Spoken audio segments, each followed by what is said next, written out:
What's going on? This is going to be a shorter video, and this blends into so many topics, but since I'm more so, to some degree, a spiritual channel, that's what we're going to channel in. And it's just this. Just because someone has awakened, maybe even had full-on enlightenment, just because they have some stillness in them,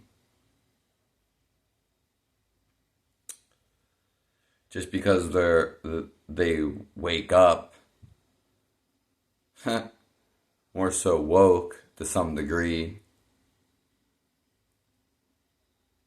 doesn't mean they're not dumb.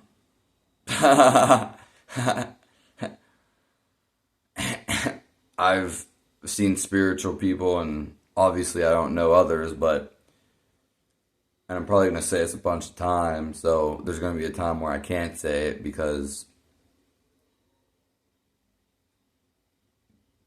you know it will be too known. I'll be too famous, or I'll be on a platform where people can't take that directly, and it's not directly towards them. But anyways, most people, you know, are begging for your attention. Not only that, most people don't think for themselves. Just because you have an enlightenment experience, or you've attained quote unquote full enlightenment, the difference between being stupid and reaching nirvana, enlightenment, Jesus Christ, and religion, consciousness, is consciousness is a feeling. It's not a thought. It's not something we thought about. Whereas being smart is actually assessing the situation, more so listen to your instincts, but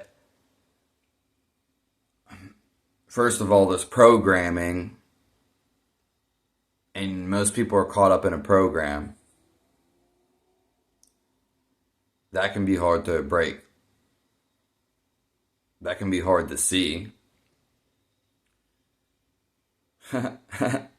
Also, the second reason would be is that people don't listen to themselves and their intuition. And then that can be cloudy. And that can be messed up in its own retrospective. It can be covered through programs. So just because someone is spiritually enlightened, it doesn't really matter. They doesn't mean they're smart. Doesn't. In fact, I've seen a lot of quote unquote spiritual people, which they are spiritual people at that point. And what ends up happening is they disregard their health. But it doesn't matter how they do it, but they do it because they feel the sensation of being alive, that nothing else matters. So I can see, and I do see where and why it happens. I know why people run to the mountains. I know why people dig holes and live underground. I know why people go live in the woods, off grid, isolated for everyone. But it's just not that. If you throw away your health, even for spirituality, quote unquote, it doesn't matter. You can still imbibe in that feeling. You can still be a Buddha and eat garbage. I don't believe in the Buddhas. Some of their dharma or peasant tree, peasant tea acts they do. Oh, well, people are going to feed us. We're not going to feed ourselves. There might be more to it, but that's pretty naive and dumb. Unless they were your family, but still, it's always been you feed yourself.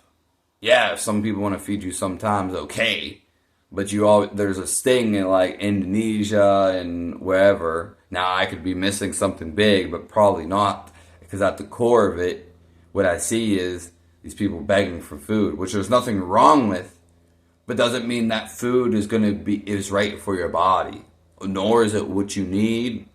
Maybe it's simply not what you want, but what you need and want should coincide when it comes to food. So, just because, and that's a little offspring, but again, people are throwing their house away, their house, their temple, for spirituality. This video is meant to be way shorter. But I've seen a lot of spiritual people not even know the fundamentals of health, which they don't necessarily have to coincide, I guess. But here's the problem. Fundamentally, in the foundational work for spirituality is a healthy body. If you don't have a healthy body, then you can't do spirituality. It's impossible. So, like, yeah, you might be able to slip through some loopholes and get there unluckily, or more so luckily, but your health is number one. I see people, people die of cancer. There's spiritual people that have awakened and reached enlightenment, and they died of cancer. There's plenty of things out there. These are just some reminiscences that I know about. But don't be fooled by these people. No one should dictate and tell you what to do and what to live once you reach enlightenment. Because I see it happening all the time. And just because you reach enlightenment, which is another thing, but I'll say it at the end of this video, doesn't necessarily, again, it would come back to not following your intuition, but just because you reach enlightenment, just because you're a Buddha, doesn't make you fun to be around. Yes, the Buddha himself might have been fun to be around, but just because he has descendants and disciples doesn't mean they're fun to be around. And that's the whole point of life. I'd rather you be fun to be around and never reach enlightenment. Because I've already had enough boring people, if not 95% of the world, boring. I'm talking people themselves, and just boring in general. Which that would be sucking the life out of them. But that's all for now. Have a nice one.